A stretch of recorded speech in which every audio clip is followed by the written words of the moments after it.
Hello, this is Reverend Don Lewis coming to you from the beautiful metaverse and more specifically beautiful Danville, Illinois, homeland of the Corellian tradition.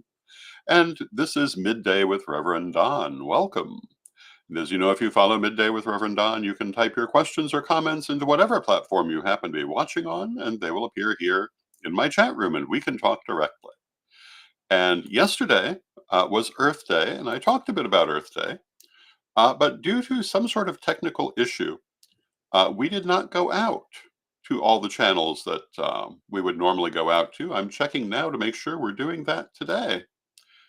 And yes, it does appear that we're going out everywhere we should be going. Um, so I hope you're having a lovely day. Today I was going to talk a little bit more about the art of ritual. Speaking of ritual, yesterday after the midday program, I rebroadcast our Earth Day ritual that I had done at Earth Spirit Emporium. I hope that perhaps you watched and enjoyed that. And it's an example of basically a solitary ritual done in a public manner. Um, and hello to Janet in the chat room. And what do I mean by that?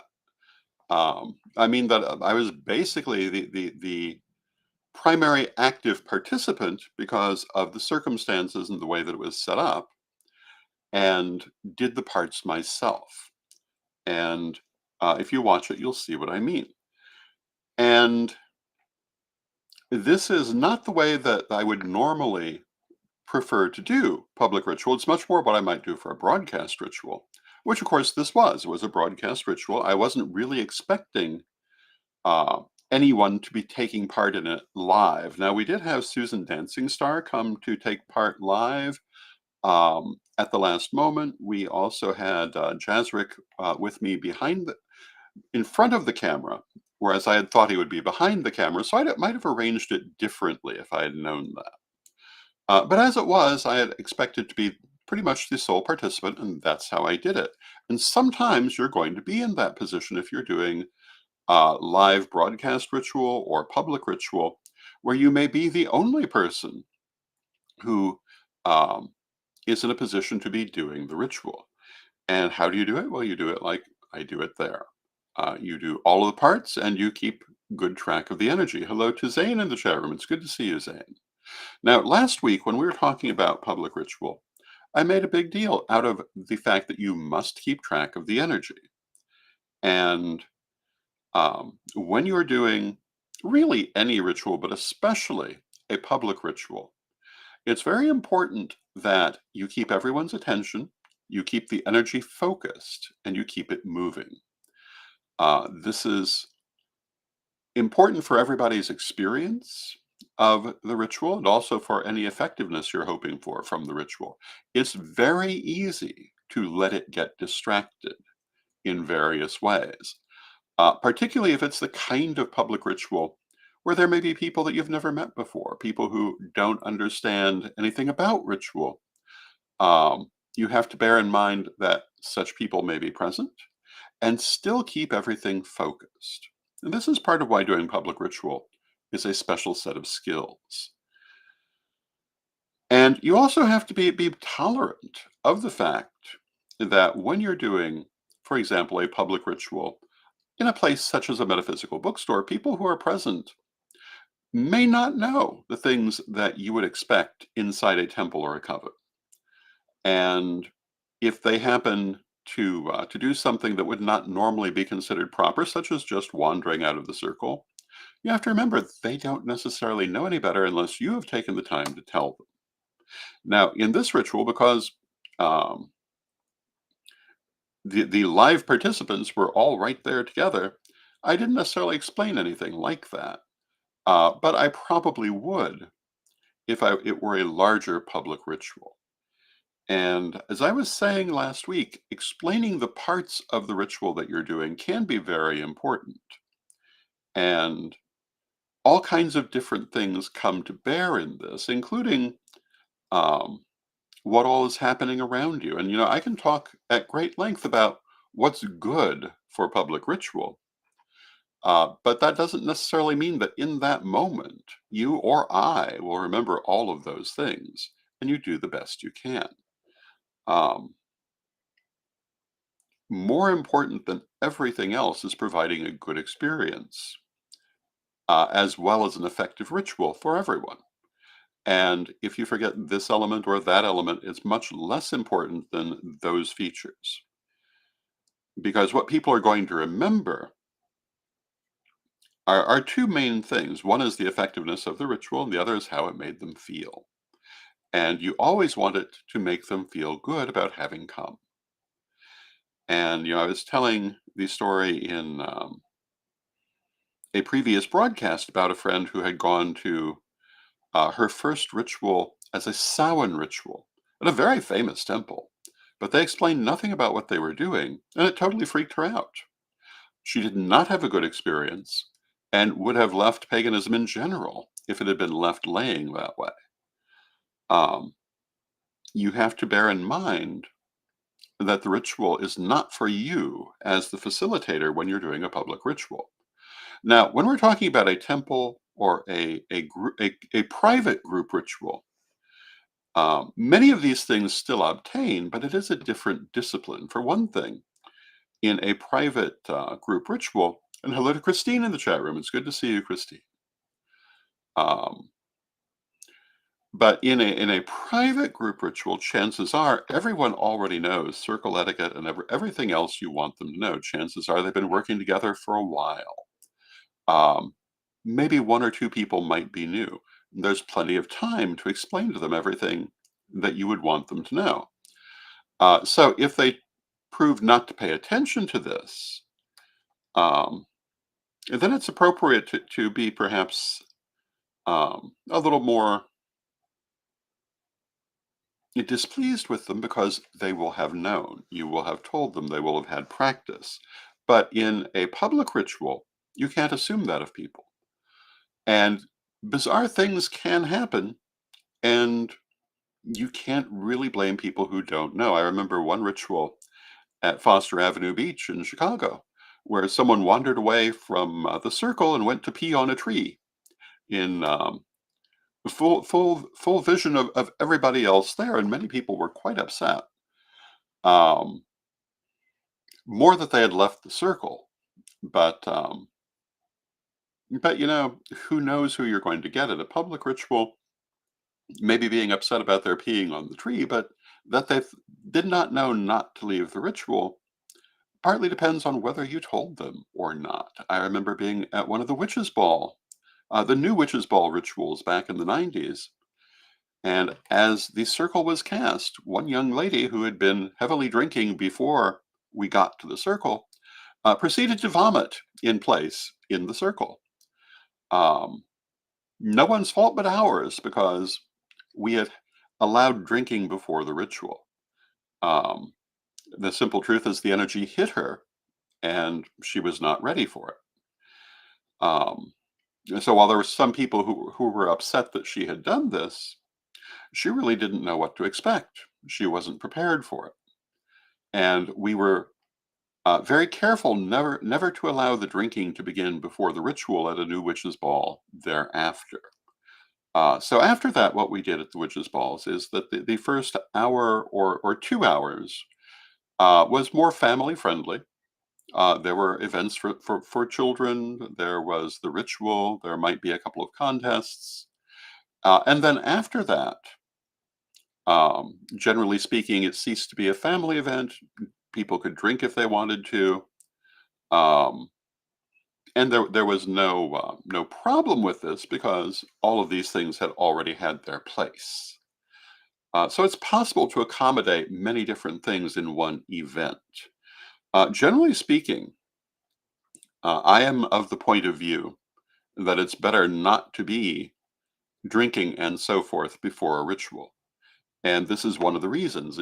Particularly people without a lot of experience with energy, can have a variety of mishaps under those circumstances. I certainly have met people who do, but it's not what I encourage. And it's not that I have an issue with people who enjoy drinking, but you do it after you do your magical work. Now, having said that, for some people, it can help to lower their inhibitions and perhaps assist them in that way. But that it's not the same thing as being drunk. And drunken ritual is never a good idea. And Christine says, definitely live and learn. Yes, you live and learn.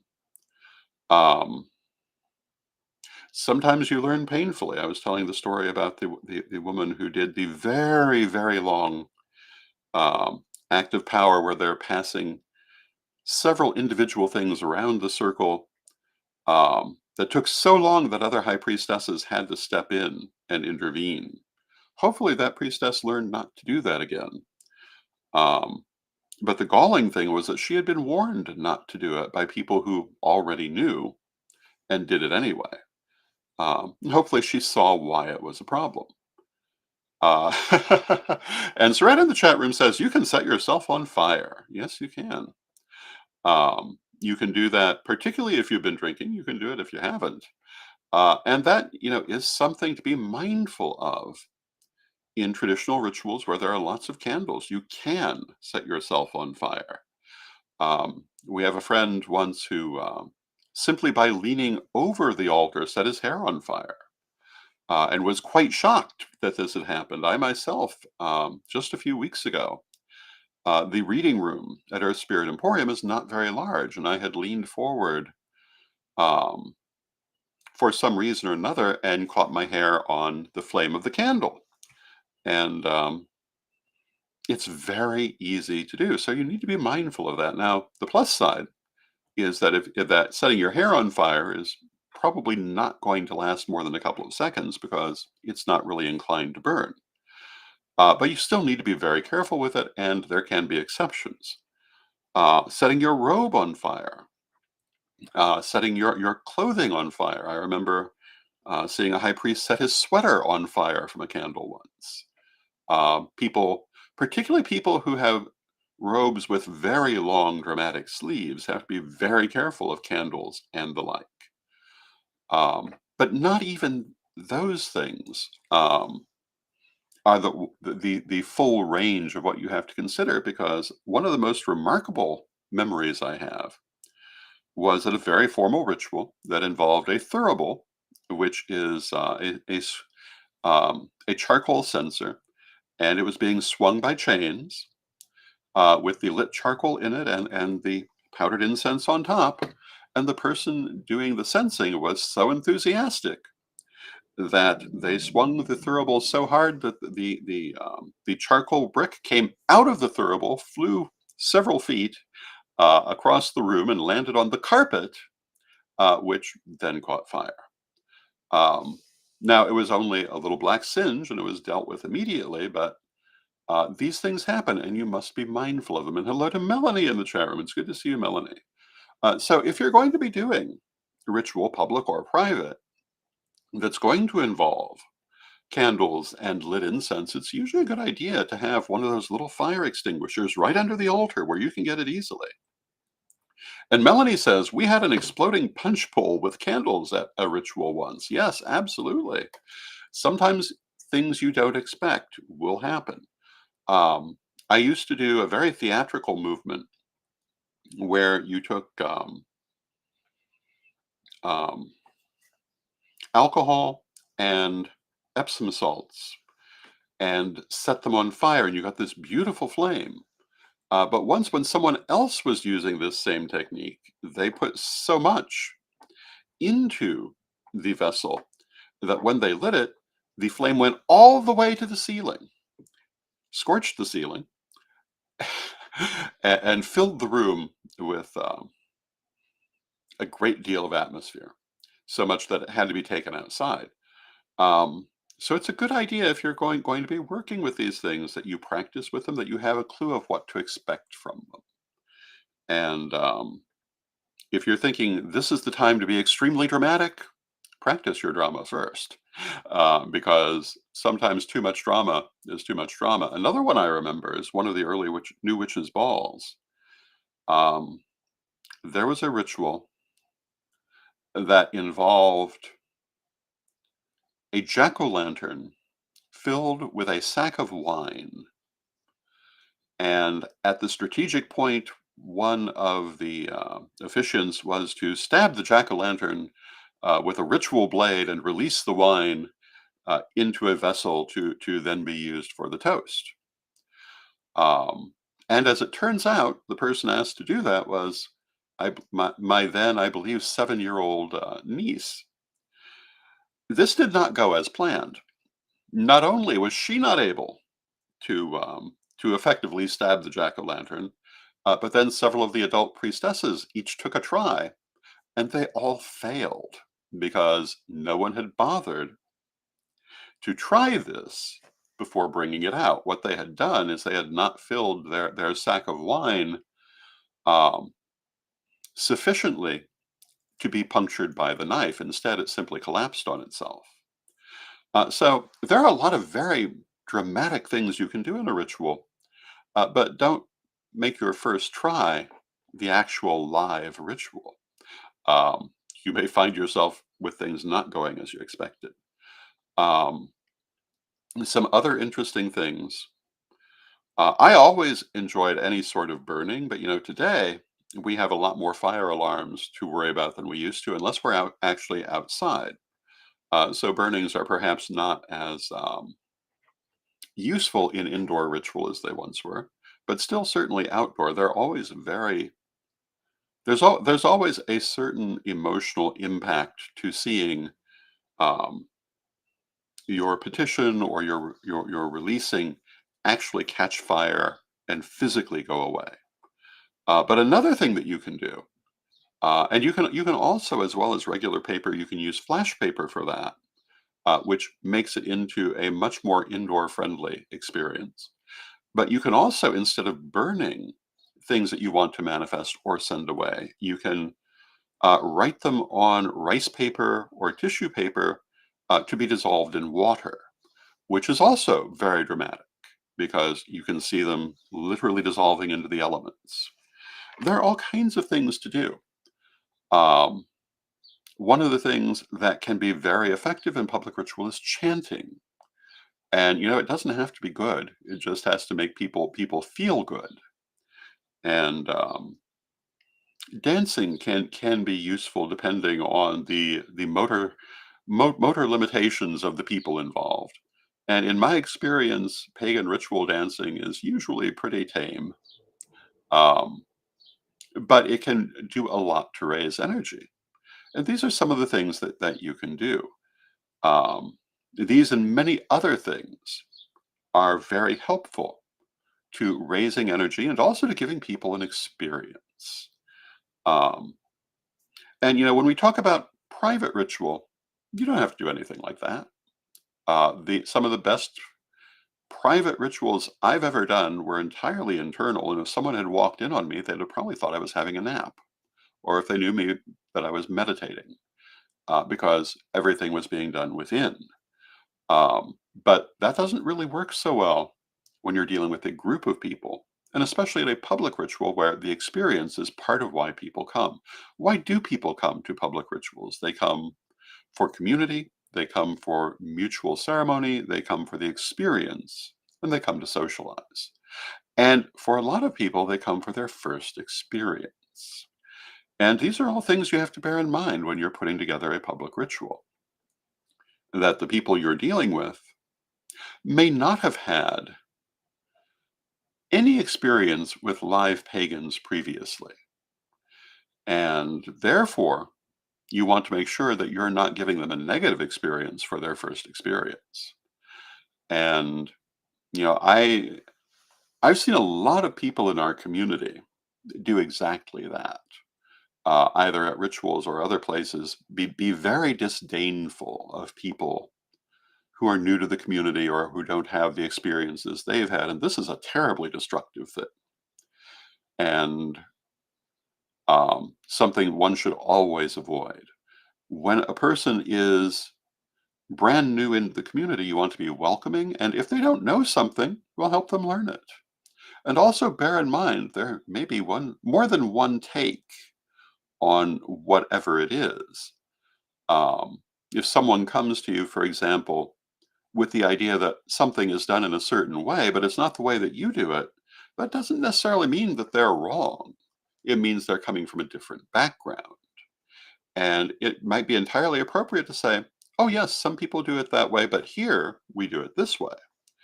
Um, and an example of that, I mentioned earlier the very long ritual at the one New Witch's Ball. Another thing that that priestess did was cast a counterclockwise circle. Now, in certain traditions, that's something that is done for certain occasions, including rituals of the dead. In other traditions, you would never do that. And we had warned her this would be a bad idea, at least unless she thoroughly explained it, because the vast majority of people at that ritual did not know that background. But what I would not say is that she was wrong. She came from a different background. They had a different way of doing things. But she should have explained it to people who did not understand it because it became a big issue for a lot of people who were there. Um, Now, Christine says, I like the way the rituals at the St. Louis Pagan Picnic keep it simple enough for all to take part. And yes, absolutely. That is, I think, on most occasions, the best advice for a public ritual to keep it simple enough so that everyone can easily take part. Um, but it depends. There are going to be other times where it's going to be more of a performance ritual. Um, I'm reminded of the Ride the Dragon ritual from many years ago. That was very much a performance ritual. It was meant it was in effect a mystery play, and mystery plays are generally meant to be watched more than taken part in. And they can be public rituals too, but people have to know what to expect from them. But generally speaking, keeping everything simple for people is the best way, particularly at public events. You know, the St. Louis Pagan Picnic is one of the best events, um, in my opinion, that you might go to, especially as a first-time pagan. And I've enjoyed going to it for many, many years, and I highly recommend it. And I was talking last week about why it's so important to have this kind of thing. And you know, one of the things I most disagree with that I see all the time is someone says, "I'm brand new to paganism. What should I do?" And people say, "Well, read everything you can." And that is not the advice I give people. My advice is to go out, meet people in the community, and see what's actually going on, then read. Because the truth is, a lot of the books are not really a good introduction to the actual community. Um, Too many authors write as if their way was the only way, and you'll read their book and go out and think everyone else is doing it wrong, and they're not. And they're also not going to take kindly to the idea that they're doing it wrong. It's much better to actually meet people, in my opinion. And I'm a great believer in learning things through experience. And then also, reading is wonderful, but it's not going to be a credible substitute for actually meeting the people. Because you know you can read 1,000 books, then go meet the people and find out you don't like them. Um, it is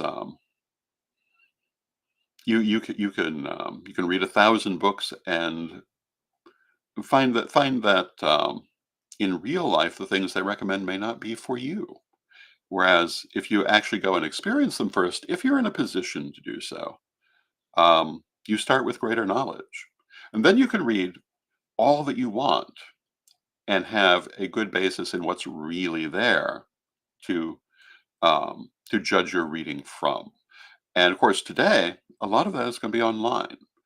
And, you know, years ago, that advice would not have been very helpful to people unless they were in a major metropolitan area because there wouldn't have been much of a community for them to meet, let alone a public community for them to meet. But today you can find all kinds of groups doing public things online and really learn about what it is that people are doing and who they are. And I think that's a very good way to introduce yourself to the community. And then read everything you want to read or do them simultaneously. But always remember with anything that you're reading, including things that I've written, that the person is speaking from their own background. and it's not everyone's background. And I always try to make that clear in things I write and talk about. But a lot of people who've written books either were not concerned with making that clear or were not aware of it. And particularly older works often have that issue.